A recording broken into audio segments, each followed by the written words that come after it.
하나님께서 우리에게 주신 말씀은 요한계시록 17장 1절에서 18장 24절까지의 말씀입니다.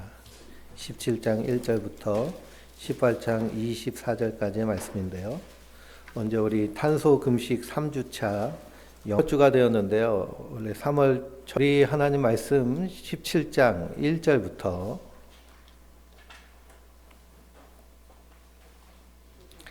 1절부터 7절까지 6절까지 먼저 한 목소리로 같이 읽겠습니다. 또 일곱 대접을 가진 일곱 천사 중 하나가 와서 내게 말하여 이르되 이리로 오라. 많은 무리에 앉은 큰 음너가 받을 심판을 내게 보이리라.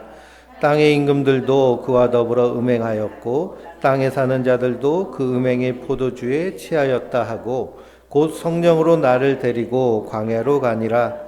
내가 보니 여자가 붉은빛 짐승을 탔는데 그 짐승의 몸에 하나님을 모독하는 이름들이 가득하고 일곱 머리와 열 뿔이 있으며 그 여자는 자줏빛과 붉은빛 옷을 입고 금과 보석과 진주로 꾸미고 손에 금잔을 가졌는데 가증한 물건과 그의 음행에 더러운 것들이 가득하더라. 그의 이마에 이름이 기록되었으니 비밀이라. 큰 바벨론이라. 땅의 음녀들과 가증한 것들의 어미라 하였더라. 또 내가 보매 이 여자가 성도의 피와 예수의 증인들의 피에 취한지라. 내가 그 여자를 보고 놀랍게 여기고 크게 놀랍게 여기니. 아멘. 우리가 사순절 3주째 주일 탄소금식 쓰레기 일기를 열심히 쓰시고요. 내가 얼마나 버리고 살고 있는가 알아차리는 것이 참 중요합니다. 메타인지라는 말을 제가 설교 시간에도 한번 소개해 드렸는데요. 우리가 뉴스나 안 그러면 시사평론, 안 그러면 토론하는 것 들어보면 메타인지라는 말을 많이 쓰는 것을 보게 됩니다. 메타인지는 자아 성찰하는 나 자신을 의미해요. 그러니 나에게서 한 걸음 뒤로 물러서서 나 자신을 보는 것이죠. 그래서 나를 객관적인 시각으로 보고 나를 수준 높은 도덕성과 그리고 정의를 가지고 나를 바라보는 그 능력을 메타인지력이라고 얘기합니다. 이것은 우리가 사회가 발전하면서 계속 신조어가 나오는데요. 이 고대에서부터 이런 메타인지에 대한 이야기는 계속되고 있습니다. 대표적인 철학자가 소크라테스예요. 소크라테스가 한 철학의 제1명제를 유치원생들도 다 압니다. 뭘까요? 너 자신을 알라입니다. 너 자신을 알라. 나는 누구인가를 아는 거예요. 이것이 메타인지이고요. 이 메타인지력이 높을 때 자기 생각 안에 갇혀서 고집불통으로 살지 않습니다. 고집불통인 분들이 많잖아요. 뭐가 안 돼서 그러느냐? 철학적으로 볼 때는 자기의 성찰, 자기 자신을 모르는 메타인지력이 낮기 때문에 그렇습니다. 그럼 고집불통이 되는 삶을 살면 타인들과의 그런 관계에서 소통이 참 안 됩니다. 말이 통하지 않고요. 말을 해도 이해하지 못하고 이해하려고 하지 않습니다. 그래서 역지사지가 잘 안 돼요. 역지사지란 말은 우리가 잘 아는 사자성어죠. 다른 사람의 처지에서 생각해 보려는 그런 마음이 잘 들지 않습니다. 그냥 자기 중심적이에요. 이 역지사지가 잘 되지 않으면요, 타인과의 관계에서 함부로 판단하고, 함부로 비난하고, 함부로 상대방을 평가합니다. 그러다 보니까 관계가 깨어질 수밖에 없죠. 그러니 우리가 이 메타인지력을 높이기 위해서는 어떻게 해야 될까요? 끊임없이 나 자신을 바라보고 자아 성찰을 하는 훈련을 해야 됩니다. 그래서 자기를 날마다 쳐서 복종시켜야 돼요. 사도 바울도 자기를 날마다 쳐서 복종시켰다라고 표현을 합니다. 왜 그러냐? 타인에게는 복음을 증거해서 그들을 구원에 이르게 하는데 나 자신은 그리스도에게서 버려질까 두려워합니다 라고 표현을 했거든요. 나 자신을 날마다 쳐서 복종시키는 것이 무엇이냐 하면 바로 자아 성찰, 자기에 대해서 끊임없이 알아차리고 끊임없이 바라보며 내 안에 이런 모습이 있고 이런 모습이 있구나라는 것을 알아차리는 겁니다. 그리고 내 안에 있는 이 높은 도덕성, 이것을 슈퍼 에고라고 심리학에서는 얘기하는데요. 도덕 선생님들이 우리 안에 다 있잖아요. 그 도덕 선생님의 말씀을 어떻게 해야 될까요? 잘 듣고 행해야 될 줄 믿습니다. 이 메타 인지력이 높을 때 우리가 상황 판단과 그리고 이 땅에서 우리가 속지 않고 살 수 있어요. 저도 말씀을 준비할 때요, 성경을 하나만 놓고 준비하는 것이 아니라 개역 개정 성경이 있으면 세번역 성경을 놓고, 그리고서는 NIV 성경도 놓고, 그리고 주석에서는 원문을 번역한 주석들이 있거든요. 그래서 히브리어, 헬라어를 번역한 주석. 그 주석도 이 진보주의적인 시각으로 가진 신학자들이 쓴 주석이 있고요, 보수적인 신학자들이 쓴 주석이 있습니다. 이걸 다 비교하면서 말씀을 준비해서 우리가 좌로나 우로나 치우치지 않도록 이렇게 준비를 하고 있습니다. 우리 성도님들도 우리 인생 가운데서 어떤 한쪽으로 치우치는 것이 아니라 그리스도 안에서 중심을 잡고 진리로 사는 자들이 바로 성도들일 줄 믿습니다.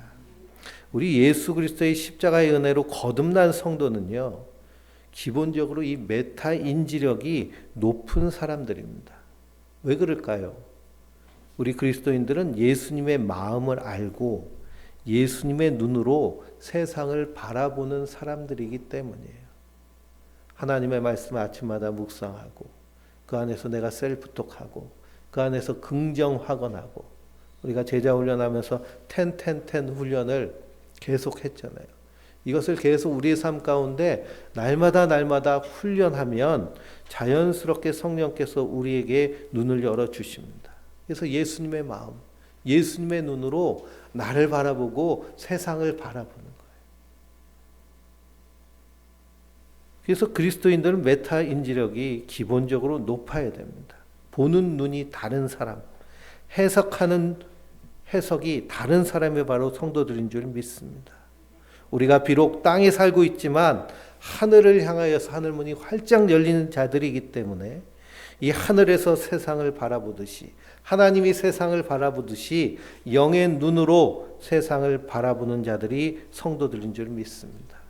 그래서 우리 그리스도인들은 절망 중에도 소망하고 믿음으로 승리하는 자들이에요. 사도 바울은 로마서 8장 24절에서 25절에 우리가 소망으로 구원을 얻었음에 보이는 소망이 소망이 아니니 보이는 것을 누가 바라리요? 만일 우리가 보지 못하는 것을 바라면 참으로 기다릴지니라 라고 말씀하십니다. 우리 성도들은 예수님 다시 오실 것을 기다리는 자들이잖아요. 무엇을 보았기 때문에 참고 인내하며 기다릴까요? 주님의 약속하신 그 십자가를 통해서 주신 놀라운 영광스러운 그 하나님 나라를 우리에게 보여주셨기 때문입니다. 우리가 요한계시록을 보고 있습니다. 요한계시록에 계시라는 단어가 들어가죠. 이 계시는 감추인 것을 밝히 보여주시는 것을 의미해요. 근데 내가 깨닫고 보는 것이 아니라 하나님이 보여주시는 것을 계시라고 얘기합니다. 감추어졌는데 하나님 우리에게 보여주셔서 보게 되는 거예요. 그 계시를 일반 계시, 특별 계시 이렇게 얘기합니다. 일반 계시는요, 우리가 살고 있는 이 피조 세계 안에서 자연을 바라보며 사람을 바라보며 이런 오묘하고 풍성함 안에서 하나님의 만드신 그 창조의 섭리와 흔적을 깨닫게 될 때, 하나님 보여주실 때, 하나님 살아계시구나. 하나님 여기도 계시는군요. 그래서 어떤 생물학자는요, 현미경을 들여다보다가 하나님을 찬미합니다. 하나님 여기 계시군요. 어떤 천문학자는요, 망원경으로 천체를 관측하다가 하나님 여기 계시군요. 이렇게 고백하는 것이 바로 일반적 계시의 모습입니다. 그래서 우리도 자연을 바라보면서 거기서 경외감을 느끼잖아요. 이것이 우연히 만들어진 것이 아니라 하나님이 창조하셨구나라고 하는 굳건한 믿음이 우리 안에 잡힙니다. 이것이 바로 일반 계시의 모습입니다. 특별 계시는 성경을 통해서 하나님의 일하심을 우리에게 보여주시는 거예요. 이 요한계시록은 십자가를 통하여 이미 이루신 심판과 구원을 보여주시는 것인 줄 믿습니다. 그래서 이것을 묵시라고 해요. 우리는 시간 속에 삽니다. 이것을 역사 속에서 산다라고 얘기해요. 그러나 묵시의 세계는 이 역사 뒤에서 일하시는 하나님의 일하심이고요. 그 묵시의 세계에는 시간의 그런 개념이 없습니다. 그래서 묵시에서 이미 이루어진 일을 우리는 역사 속에서 경험하며 사는 자들입니다. 묵시 안에서는, 그러니까 성경 안에서는 우리는 알파와 오메가를 다 보고 있잖아요. 그러니까 요한계시록 보기 전에 창세기를 봤죠. 창세기에서는 하나님이 어떻게 세상을 시작하였는가를 우리가 묵시적으로 본 것입니다. 그리고 요한계시록은 하나님이 세상을 어떻게 마무리하실까에 대한 것을 또 묵시적으로 보죠. 묵시의 세계에서는 이 일이 다 어떻게 된 일일까요? 이미 이루어진 일이에요. 사도 바울은 에베소서에서 찬송하리로다 우리 주 예수 그리스도께서 하나님께서 우리를 예정하시고 그리스도께서 우리를 구원하시고 성령께서 인치셔서 우리를 어디로 옮기셨다고 말씀하고 있어요? 하늘로 옮기셨다고 말씀하고 있어요. 우린 이미 하나님의 백성, 하나님 나라의 백성이라는 것을 선포하고 있습니다. 이것이 우리는 원주시에 살고 있지만 묵시적으로 볼 때 우리 이미 어디에 속한 사람들이에요? 하나님 나라에 속한 사람이에요. 하나님 나라 백성인 거예요. 성도는 이것을 믿음으로 말미암아 눈에 보이지 않지만 하나님의 계시적으로 우리에게 보여주신 이것을 믿음으로 말미암아 이 땅에서 사는 자들인 줄 믿습니다. 이 일을 이루시기 위해서 허물과 죄로 죽은 우리를 하나님 나라 백성 삼으시기 위해서 하나님이 하신 일이 뭘까요? 하나님이 사람이 되셔서 이 땅에 오셔서 우리 허물과 죄를 대신 지시고 십자가에 달려 죽으셔서 우리의 죄와 허물의 값을 다 치르신 줄 믿습니다. 그 복음서를 읽어보면 예수님이 고난당하시고 십자가를 지시고 부활하시는 그 고난의 주간 그리고 부활의 이야기까지가 복음서에서 3분의 1 이상을 차지하는 그런 역사적인 사건으로 표현하고 있습니다. 이 십자가의 역사적인 사건, 실제적인 사건이 일어날 때 영적으로는 어떤 일이 일어났을까를 우리에게 보여주시는 말씀이 어떤 말씀이에요? 요한계시록의 말씀이에요. 그리고 우리가 요한계시록을 잘 알아야 되는 이유는 뭘까요?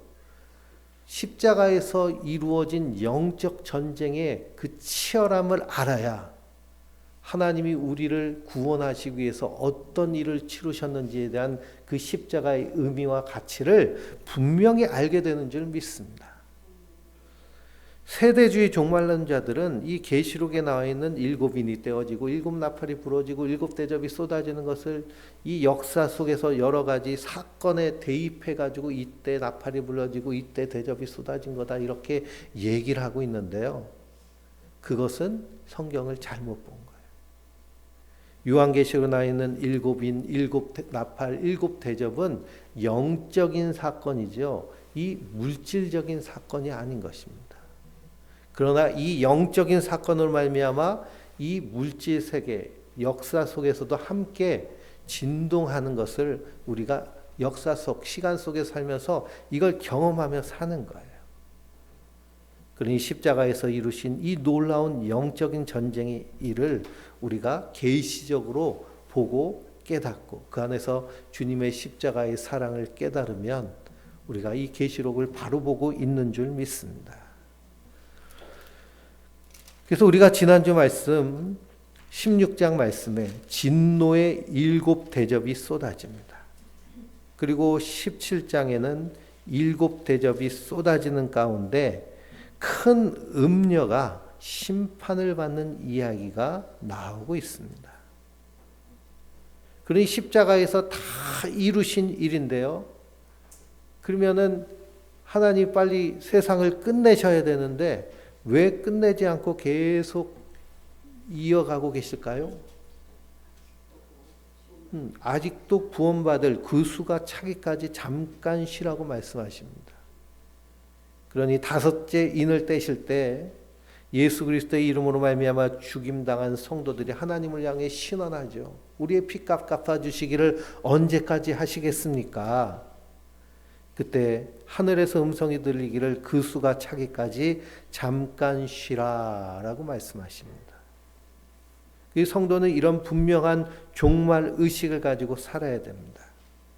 베드로 후서 3장 3절에서 10절을 한번 찾아 읽어보실까요? 베드로 후서 3장 3절에서 10절입니다.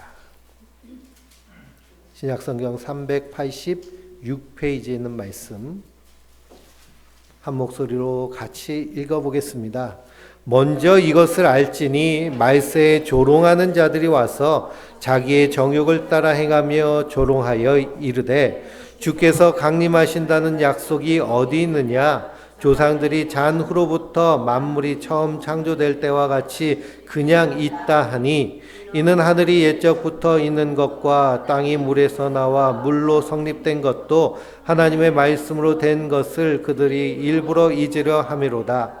이로 말미암아 그때 세상은 물이 넘침으로 멸망하였으되 이제 하늘과 땅은 그 동일한 말씀으로 불사르기 위하여 보존바되어 경건하지 아니한 사람들의 심판과 멸망의 날까지 보존하여 두신 것이니라. 사랑하는 자들아, 주께서는 하루가 천년 같고 천년이 하루 같다는 이 한 가지를 잊지 말라. 주의 약속은 어떤 이들이 더디다 생각하는 것 같이 더딘 것이 아니라 오직 주께서 너희를 대하여 오래 참으사 아무도 멸망하지 아니하고 다 회개하기를 이르시기를 원하시느니라. 그러나 주의 날이 도둑같이 오리니 그날에는 하늘이 큰 소리로 떠나가고 물질이 뜨거운 물에 풀어지고 땅과 그 중에 있는 모든 일이 드러나리로다. 아멘. 그러니 이 하나님의 약속 묵시가 역사 속에서 이루어지지 않는 일이라고 조롱하는 사람들을 향해서 하나님의 하루는 천년 같고 천년이 하루 같다는 사실을 잊지 말아라. 그리고 하나님이 이 심판을 아직 미루고 계신 이유는 무엇이냐? 주께서 너희를 대하여 오래 참으사 아무도 멸망하지 않고 다 회개에 이르기를 원하시는 줄 믿습니다. 그러니 14만 4천이라는 숫자의 의미는 하나님 구원받는 사람의 숫자는 한 사람도 더하거나 빠짐이 없다는 거예요. 그러니 한 영혼도 빠짐없이 다 하나님의 백성들은 구원하시기 위해서 하나님이 길이 참고 계시는 줄 믿습니다. 우리는 그 하나님의 인내하심 안에서 함께 인내하며 믿음으로 사는 자들이에요. 그러나 그날이 어떻게 온다고 말씀하시나요? 도둑같이 오리니라고 말씀하십니다. 그날이 도둑같이 오리니. 우리가 지난주 16장 15절 말씀에서도 보라 내가 도둑같이 오리니 누구든지 깨어 자기 옷을 지켜 벌거벗고 다니지 아니하며 자기의 부끄러움을 보이지 아니하는 자는 복이 있도다라고 말씀하십니다. 도둑같이 올 때에 성도들은 깨어있는 자들이에요. 깨어있을 뿐만 아니라 주님께서 우리에게 입혀주신 하얀 구원의 세마포 옷을 입고 사는 자들인 줄 믿습니다. 벌거벗고 다니면 안 돼요. 그 세마포 옷을 입고 산다는 것은 무엇을 의미할까요? 구원에 합당한 사람으로 살아간다는 것. 예수님 우리에게 말씀하신 세 계명 서로 사랑하라라고 하는 그 사랑을 이루며 두렵고 떨림으로 우리의 구원을 이루며 사는 자들. 그러나 그렇게 살려고 할 때 우리 안에 여전히 죄성과 연약성이 있기 때문에 사도 바울은 어떻게 산다고 고백을 해요? 나는 죽고 예수로 사는 거예요. 나는 죽고 예수로 사는. 나는 죽고 예수로 사는 것이 힘든 삶인 줄 알았는데 그 삶이 어떤 삶이냐? 보라 새 것이 되었도다 라고 사도 바울은 고백합니다. 날마다 새롭고 풍성한 삶으로 살아내는 것이 성도들인 줄 믿습니다. 그러니 그날 도덕같이 올 그때에 오늘 말씀해 보니 큰 음녀가 나옵니다. 1절을 한번 같이 읽어볼까요? 또 7 대접을 가진 7 천사 중 하나가 와서 내게 말하여 이르되 이리 오라 많은 물 위에 앉은 큰 음녀가 받을 심판을 내게 보이리라 라고 하십니다. 많은 물 위에 앉아있는 큰 음녀가 나와요. 음녀라니까요, 좋은 게 아니겠죠. 많은 물에 대한 해석이 15절에 이미 나와 있습니다. 17장 15절에 내가 본 바 음녀가 앉아있는 물은 백성과 무리와 열국과 방언들이니라 라고 말씀하십니다. 그러니 온 세계 위에 앉아있는 음녀가 있어요. 이 음녀가 심판을 받는데요. 그 음녀의 모습이 어떠한가? 2절에 보니 땅에 있는 임금도 그와 더불어 음행하였고 땅에 사는 자들도 그 음행의 포도주에 취해 있습니다. 성령으로 사도 요한을 이끌어서 광야로 갑니다. 이 모습이 꼭 뭐랑 비슷해요? 예수님이 공생애를 시작하실 때 성령에 이끌려서 광야에서 40일 금식하시면서 누구에게 시험 당하세요? 마귀에게 시험 당하시죠. 그 모습과 동일한 그림자로 보면 됩니다. 근데 거기서 누구를 봐요? 여자를 봤는데요. 무엇을 타고 있어요? 붉은빛 짐승을 타고 있습니다. 짐승의 몸에는 하나님을 모독하는 이름들이 가득하고 7 머리와 10 뿔이 있습니다. 이 모습이 누구의 모습과 같나요? 우리가 7 나팔이 불러질 때 붉은 용이 나오죠. 그리고 바다에서 올라온 짐승, 땅에서 올라온 짐승이 나옵니다. 이 붉은 용은 옛뱀 사단 마귀인데요. 머리가 몇 개일까요? 7개고 뿔이 몇 개일까요? 10개입니다. 머리가 7이요 10뿔을 가지고 있다라는 것은 열방 가운데서, 그래서 7은 완전수잖아요. 그래서 완전하신 분은 누구세요? 하나님이신데 이 용이 완전한 것처럼 사람들에게 다가오는 겁니다. 그런데 본질은 뭘까요? 사단 마귀라는 거예요. 그러니 이 붉은 짐승은, 여자가 타고 있는 붉은 짐승은 한마디로 말하면 사단 마귀의 권세를 의미합니다. 이 사단 마귀를 올라타고 세상을 미혹하는 거예요. 세상을 마구 속이죠. 예수님이 광야에서 시험 당하실 때 3가지 시험은 무슨 내용일까요? 돈과 명예와 권력의 내용이에요. 그러니 이 음녀는 돈으로, 명예로, 권력으로 세상을 취하게 만드는 일을 하는 것이 이 음녀가 하는 일입니다.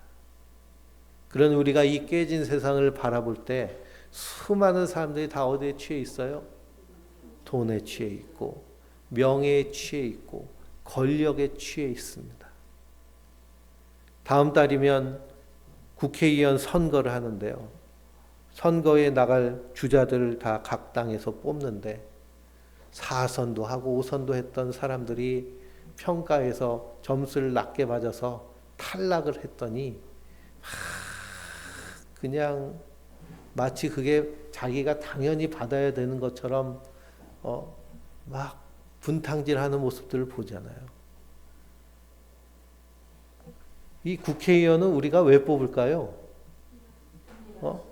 나라를 위해서 일하라고, 국민들을 위해서 일하라고 뽑는 것인데 거기서 권세 부리려고, 그래서 일은 안 하다가 국회의원 선거할 때 자리 뺏었다고 하는 모습들을 보면 그 모습이 바로 어떤 모습일까요? 권력에 취해 있는 모습이에요. 명예에 취해 있는 모습, 돈에 취해 있는 모습. 그 모습을 에베소서 2장에서는 세상 풍조를 따르고 공중권세 잡은 마귀를 따르는 육체의 욕심에 따라 마음이 원하는 것을 하게 함으로 본질상 하나님 앞에 진노의 자녀의 모습으로 사는 것인 줄 믿습니다. 음녀가 이렇게 세상을 다 취하게 만들어요. 그 음녀가 걸친 것이 4절에 나오죠. 그 음녀는 자줏빛과 붉은빛 옷을 입고 금과 보석과 진주로 꾸미고 손에 금잔을 가졌는데 가증한 물건과 그의 음행에 더러운 것들이 가득하더라라고 말씀하고 있습니다. 그러니 겉보기에는 어때요? 겉보기에는 그냥 비단 옷으로 그냥 써놓았습니다. 고대 사회에 이 색깔이 있는 옷을 입는 것은 아무나 입지 못해요. 대부분 그냥 무채색. 그래서 그냥 허여불건한 그런 옷을 입는데요. 그냥 알록달록한 옷은 누구가 입을까요? 귀족들, 귀부인들, 그리고 가진 자들이 입습니다. 그러니까 우리는 다 어떤 옷을 입고 있어요? 예, 다 알록달록한 옷을 입고 계시잖아요. 그렇죠? 예, 그러니까 다 귀부인들 그리고 귀족들 좀 있습니다. 근데 이 음녀의 모습이 그렇다는 거예요. 금은보화로 장식을 하고. 그런데 본질은 어떻다고 말씀하고 있나요? 본질은 가증한 물건과 그 음행에 더러운 것들이 가득하더라라고 말합니다. 그러나 이 음녀가 주는 그 포도주에 속은 자들은 외모만 보죠. 본질은 보질 않습니다. 그러나 우리 그리스도인들은 무엇을 보는 자들일까요? 본질을 보는 자들이에요. 왜 그냥 하나님은 중심을 보시기 때문입니다. 하나님이 이새의 집에 가서 다윗에게 기름 부으라고 사무엘 선지자에게 명령하실 때 사무엘 선지자는 그 아들들의 늠름함을 보고 기름 부으려고 하는데요. 하나님 아니라고 하시잖아요.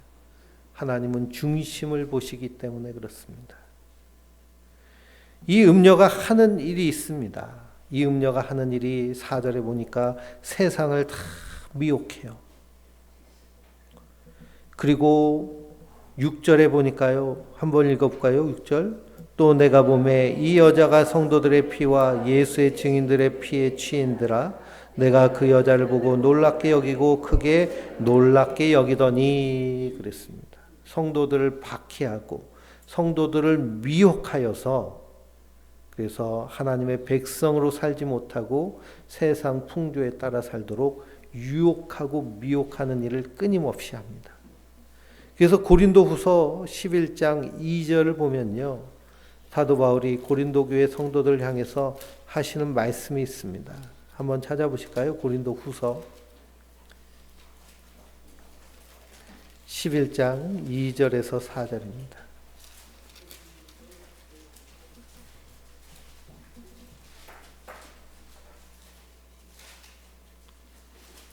11장 2절에서 4절. 내가 하나님의 열심으로 너희를 위하여 열심을 내노니 내가 너희를 정결한 처녀로 한 남편인 그리스도께 드리려고 중매함이로다. 그러나 나는 뱀의 그 간계로 하와를 미혹한 것 같이 너희 마음이 그리스도를 향하는 진실함과 깨끗함에서 떠나 부패할까 두려워하노라. 만일 누가 가서 우리가 전파하지 아니한 다른 예수를 전파하거나 혹은 너희가 받지 아니하는 다른 영을 받게 하거나 혹은 너희가 받지 아니한 다른 복음을 받게 할 때에는 너희가 잘 용납하는구나. 사도 바울이 고린도 교회를 향해서 이렇게 책망을 합니다. 사도 바울은 하나님의 열심으로 너희를 위하여 열심을 내서 정결한 처녀로 그리스도의 신부로서 중배를 하였는데요. 누가 자꾸 미혹해요? 뱀이 유혹합니다. 이 음녀가 미혹하는 거예요. 그래서 예수님을 향한 진실함과 깨끗함에서 떠나서 부패하는 일이 일어났습니다. 그래서 다른 복음을 받아들여요. 예수 믿으면 복 받는다, 성공한다, 자식 잘 된다. 이런 번영 신학에 속기도 하고요.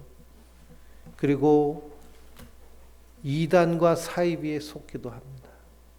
우리 성도들은 거기에 속아서는 안 되겠죠.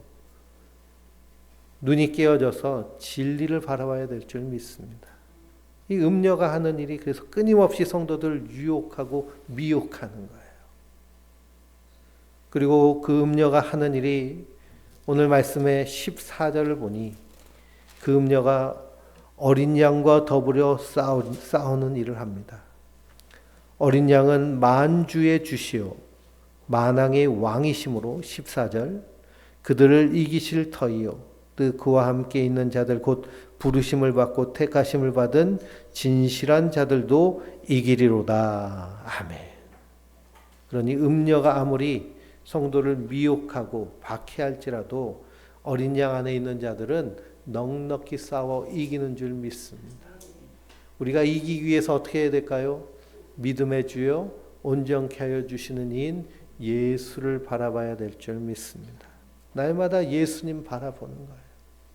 그리고 모든 일에 예수님과 대화하듯이 이야기하듯이 사는 거예요. 현대사회에 얼마나 많은 미혹이 많은지 모릅니다.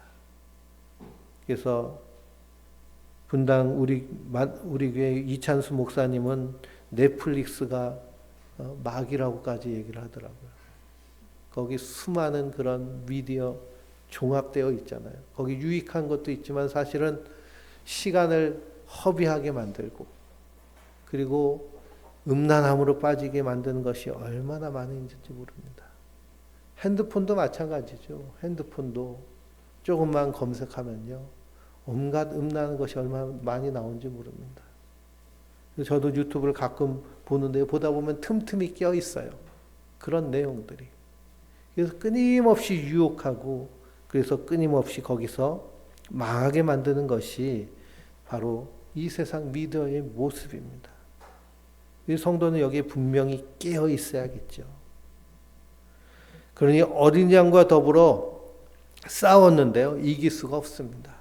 어린 양 대신 그리스도는 온 우주의 주인이시고 그리고 하나님이시기 때문에 그 그리스도 안에 속해 있는 자들은 넉넉히 이기게 되는 줄 믿습니다.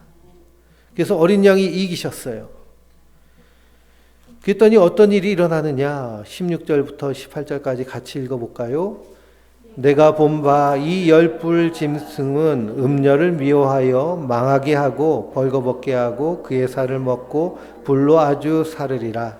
이는 하나님이 자기 뜻대로 할 마음을 그들에게 주사 한 뜻을 이루게 하시고 그들의 나라를 그 짐승에게 주게 하시되 하나님의 말씀이 응하기까지 하심이라. 또 내가 본 그 여자는 땅의 왕들을 다스리는 큰 성이라 하더라. 아멘. 그러니 이 인격체로 얘기한 이 음녀의 본질은 무엇이냐? 18장에 보면 큰 성 바벨론입니다. 큰 성 바벨론이 바로 큰 음녀예요. 이 큰 성 바벨론 큰 음녀가 어린 양과 싸워서 패배를 했는데요. 그랬더니 이 열불 짐승 마귀가 어떻게 했을까요? 이 음녀를 미워해요. 그래서 결국에는 태워 죽입니다. 이건 역시도 하나님께서 허락하신 것이고 로마서를 읽어보면 하나님이 죄 가운데 있는 인생들을 향한 심판의 내용이 무엇이냐 하면 내버려 두심이에요. 내버려 두시니까 어떻게 될까요? 지들끼리 싸워가지고 자멸하는 것입니다. 세상 권세란 그런 모습입니다. 스스로 싸우다가 자멸하는 세상. 인류의 역사는요, 다 어떤 역사일까요? 전쟁의 역사예요. 끊임없이 전쟁에서 서로 죽이고 죽여가며 우크라이나와 러시아의 전쟁을 모습 보세요. 그냥 끊임없이 목숨을 태워가는 모습들입니다. 그래서 우크라이나에서는 총알이 모자라가지고 총알을 사야 되는데 이 총알을 제일 많이 보유하고 있는 나라가 어딘 줄 아세요? 예? 총알을 제일 많이 가지고 있는 나라가요? 대한민국이에요. 우크라이나는 우리나라한테 직접 못 사니까요. 우리나라는 미국에다 갖다 주고 미국이 우크라이나에 갖다 줍니다. 6.25 때부터 쌓아놓은 이 포탄이요. 말도 못하게 엄청나게 많습니다. 그러니 우크라이나는 우리나라 포탄 가지고 러시아는 그러면 어디 거 가지고 싸울까요? 다 썼는데 북한 거 가지고 싸우고 남북전쟁이 어디서 일어나고 있어요? 예, 우크라이나랑 러시아에서 일어나고 있어요. 기가 막힌 일이죠. 그러니 그냥 내버려 두시면 자멸해서 없어지는 것이 인간의 모습입니다. 그로 인해서 큰 성 바벨론이 패망합니다. 이 패망의 순간을 18절에서는 어떻게 말씀하시느냐 하면 하루 만에 8절을 읽어볼까요? 18장 8절. 그러므로 하루 동안에 그 재앙들이 이르리니 곧 사망과 애통함과 흉년이라. 그가 또한 불에 사라지리니 그를 심판하신 주 하나님은 강하신 자심이니라 그랬습니다. 그러니 이 마귀가 큰 성 바벨론을 불태워 씹어 먹어도 이 심판은 하나님이 허락하셨기 때문에 그렇게 되는 것이고요. 이 심판은 하루 만에 되었다라고 말합니다. 그런데 17절 말씀을 보면 하루도 모자라 가지고요. 같이 읽어볼까요? 그러한 부가 1시간에 망하였도다. 모든 선장과 각처에 다니는 선객들과 선원들과 바다에서 일하는 자들이 멀리 서서 1시간 만에 망하는 그 바벨론을 바라보며 안타까워합니다. 왜 그러냐? 그 바벨론 때문에 부를 축적하고 잘 먹고 잘 살고 자기 욕망을 채웠기 때문입니다. 그러나 이 소돔과 고모라 같은 이 큰 성 바벨론은 하나님께서 반드시 심판하시는 줄 믿습니다. 바벨론이 무너질 때 하나님께서 성도들에게 원하시는 것은 뭘까요? 4절을 보면요. 하늘로부터 다른 음성이 나서 이르되 내 백성아 거기서 나와 그의 죄에 참여하지 말고 그가 받을 재앙을 받지 말라라고 말씀하십니다. 거기서 나오라는 거예요. 거기서 나와라. 이 큰 음녀, 큰 성 바벨론에서 나오라는 거예요. 그러면 대한민국에서 비행기 타고 저 피지로 가라는 얘기일까요? 그게 아니죠. 세상의 가치, 세상의 철학, 세상이 추구하는 것에서 벗어나라는 거예요. 그래서 하나님이 말씀하시는 삶으로 살 것을 우리에게 요청하고 계시는 것입니다. 요한복음 8장에 보면 우리가 수요일날 요한복음 말씀을 나누죠. 수요일날 못 오시는 분들은 꼭 유튜브에 들어가셔서 8장 말씀을 보시고 그냥 보고 끄지 마시고 좋아요, 구독, 좋아요를 꼭 눌러주세요. 간음 중에 잡힌 여인이 나옵니다. 그 간음 중에 잡힌 여인, 예수님께서 누구든지 죄 없는 자가 이 여인을 돌로 치라라고 하셨는데요. 예수님께서 땅에 글을 쓰셨는데 그 쓴 것, 세번역 성경을 보면 다른 사본에서는 그들의 죄를 기록하셨다라고 되어 있어요.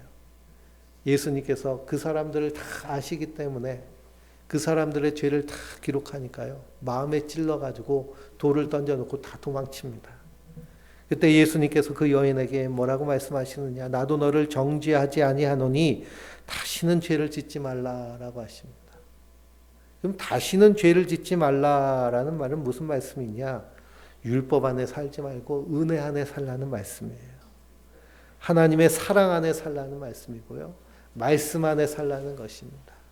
그래서 하나님과의 인격적인 교제를 나누며 나 자신을 사랑하고 이웃을 사랑하고 세상을 경영하는 하나님 나라 백성으로 사는 것, 이것이 죄 짓지 않고 사는 모습인 줄 믿습니다. 우리의 허물과 죄는 그리스도께서 다 담당하셨기 때문입니다. 이 큰 성 바벨론이 무너질 때에 가장 기뻐하는 사람은 누굴까요? 가장 기뻐하는 사람들이 20절에 나옵니다. 하늘과 성도들과 사도들과 선지자들 그로 말미암아 즐거워하라. 하나님이 너희를 위하여 그에게 심판을 행하셨음이니라 하더라 말씀하십니다. 그러니 이 심판은 성도를 위한 심판이에요. 하나님께서 소돔과 고모라 성을 심판하실 때 거기 머뭇거리고 있던 롯과 그 가족들을 끄집어내십니다. 그래서 롯을 그냥 손잡고 끌고 가시는 거예요. 그 두 딸도. 그러면서 뭐라고 하세요? 뒤돌아보지 말라고 하시잖아요. 근데 누가 뒤돌아볼까요? 롯의 아내가 뒤돌아보다 소금 기둥이 됩니다. 성도는 이 세상 뒤돌아보는 자들이 아니에요. 삐까번쩍하고 찬란하고 영광스러워 보이지만 그 속에는 다 썩어 문드러진 그런 하나님의 심판만 예비된 이 땅의 모습을 우리가 바라보며 이 땅에서 하나님 나라를 사는 자들인 줄 믿습니다. 그래서 이 땅에 헛됨을 깨달은 솔로몬이요, 전도서에서 청년들에게, 믿음의 사람들에게 마지막으로 권하는 말씀이 전도서 12장의 말씀입니다. 전도서 12장 1절에서 8절을 한번 같이 읽어볼까요? 12장 1절에서 8절입니다. 구약성경 959페이지에 있는 말씀이에요. 959페이지에 있는 말씀 1절부터 8절까지입니다. 너는 청년의 때에 너희 창조들을 기억하라. 곧 곤고한 날이 이르기 전에 나는 아무나기 없다고 할 해들이 가깝기 전에 해와 빛과 달과 별들이 어둡기 전에 그 뒤에 비름이 다시 일어나기 전에 그리하라. 그런 날에는 집을 지키는 자들이 떨 것이며 힘 있는 자들이 구부러질 것이며 맷돌질하는 자들이 적음으로 그칠 것이며 창들로 내다보는 자가 어두워질 것이며 길거리 문들이 닫힐 것이며 맷돌 소리가 적어질 것이며 새의 소리로 말미암아 일어날 것이며 음악하는 여자들은 다 쇠하여 거실 것이며 또한 그런 자들은 높은 곳을 두려워할 것이며 길에서 놀랄 것이며 살구나무가 꽃을 필 것이며 메뚜기도 짐이 것이며 정욕이 그치리니 이는 사람이 자기의 영원한 집으로 돌아가고 조문객들이 거리로 왕래하게 됨이니라.